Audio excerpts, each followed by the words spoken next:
After successfully ousting DA Mayor Tania Campbell through a motion of no confidence weeks ago, the ANC yesterday watched her return to office. This after their attempt to work with the EFF collapsed.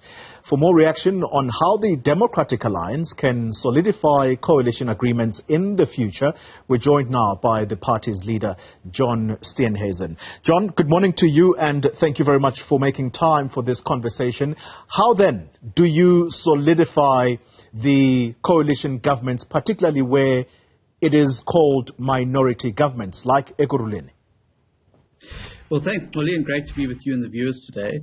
I think it's about making sure that you are able to speak to the players within that particular environment and making sure that the coalition agreement set out very clearly what the parameters are. Of course, coalitions have not been the most stable, as we've seen in Johannesburg and Ekurhuleni in the past month, as the ANC have desperately tried to regain control of those municipalities, often through the back door. That we do need to look at how we create an ecosystem of sustainable coalitions in South Africa.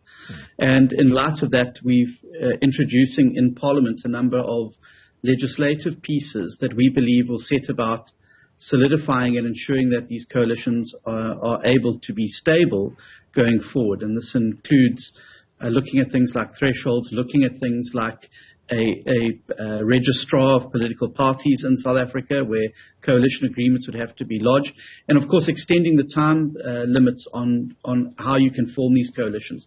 But in our mind, it all comes down to the agreements and making sure that the agreements work and are adhered to by all parties within that particular coalition. If we use Ekurhuleni, John, as that living example, you have a minority government there once again through Tania Campbell as mayor.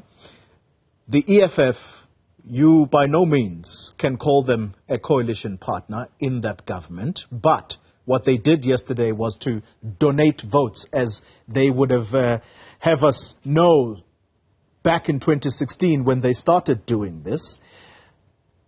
How do you intend keeping that arrangement with the EFF, or is there no arrangement at all?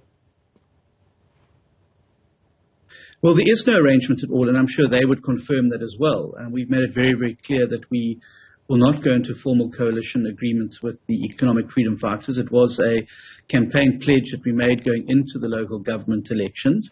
However, they are a player in the council and they're part of the ecosystem.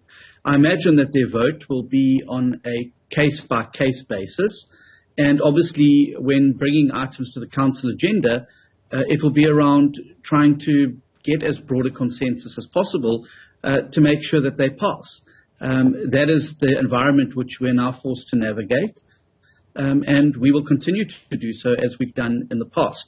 I think it was very, very interesting, however, that the ANC and the EFF were not able to find each other, despite obviously very, very clear efforts to do so in the time period.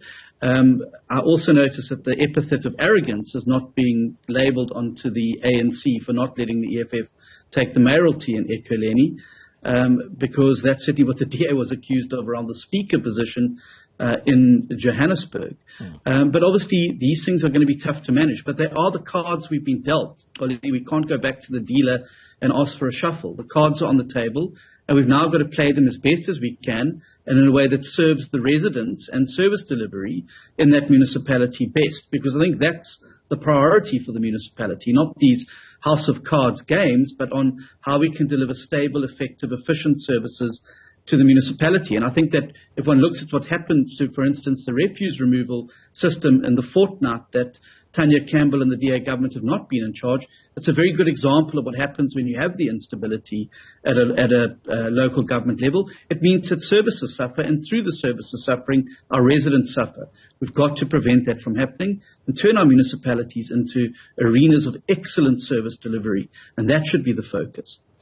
John, is it not short-sighted of the Democratic Alliance at national level to not come to some kind of a formal arrangement with a party like the EFF? You've already said moments ago that it was an election campaign that you said you were not going to get into any coalition agreements with the EFF.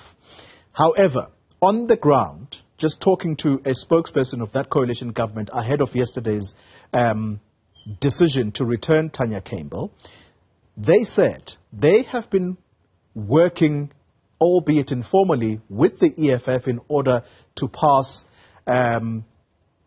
various budgets, for example, that needed to be voted for. So it would appear that on the ground, the councillors are able to work with each other, but at national level, there is a level of, whether you could call it detachment or arrogance among the leaders at national level.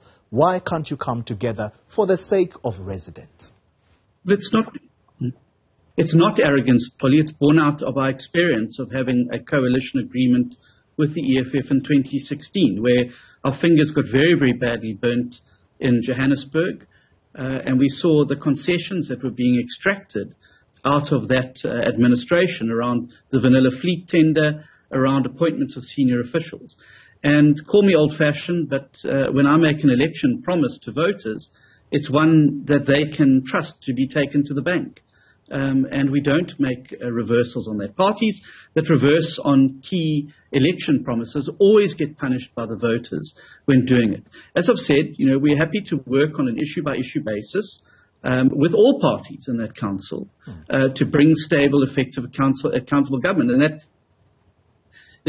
is the case in all our governments. You may know that, for instance, Mayor Randall Williams in Tshwane was in talks with both the ANC and EFF around our attempts to make that city load-shedding proof through a electricity program and a regeneration of RPPs to regenerate old electricity production parts.